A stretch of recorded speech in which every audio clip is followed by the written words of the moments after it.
এখন এই হাজার সমস্যার সমাধান আমরা কিভাবে করব? এর জন্য প্রথমে যেটা করতে হবে, হাতে পায়ের কখনো কিন্তু জল বসতে দেওয়া যাবে না।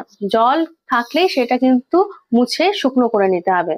আর সেখানে লাগাতে হবে ইচিনিশিয়া মাদার টিংচার। কিভাবে লাগাবেন? ইচিনিশিয়া মাদার টিংচার এবং জল মেশাবেন, সেটা 2:1 অনুপাতে, অর্থাৎ 2 ভাগ ওষুধ এবং 1 ভাগ জল ভালো করে মিশিয়ে সেই মিশ্রণটা দিনে 3 থেকে 4 বার ওই আক্রান্ত জায়গায় লাগাবেন। আর দুটো হোমিওপ্যাথি ওষুধ আমি বলছি, যেটা লক্ষণ অনুসারে ব্যবহার করতে হবে। একটা হচ্ছে মেজেরিয়াম 30। এটা কোন লক্ষণগুলো থাকলে ব্যবহার করবেন? এখানে আক্রান্ত জায়গায় প্রচন্ড চুলকানি থাকবে, জ্বালা থাকবে, চামড়াটা লাল হয়ে থাকবে এবং সেখানে ফোস্কার মতন ইরাপশন থাকবে এবং রাতের বেলা চুলকানি প্রচন্ড বেড়ে যাবে, ড্যাম্প ওয়েদারে চুলকানি বেড়ে যাবে এবং রোগী কখনো ঠান্ডা হাওয়া সহ্য করতে পারবে না। এইরকম লক্ষণ থাকলে এটা মেজেরিয়াম 30 ব্যবহার করবেন।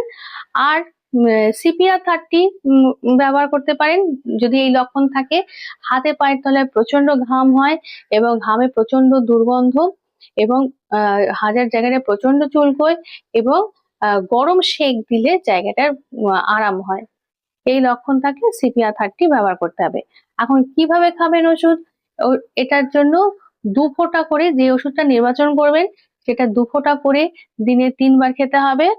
সেটা 5-6 দিন খাবেন, আবার 6-7 দিন খাবেন না, আবার 5-6 দিন খেলেন। এইভাবে কিছুদিন খেতে হবে। এইভাবে কিছুদিন খাওয়ার পরই দেখবেন যে এই সমস্যাটা একদম ঠিক হয়ে গেছে।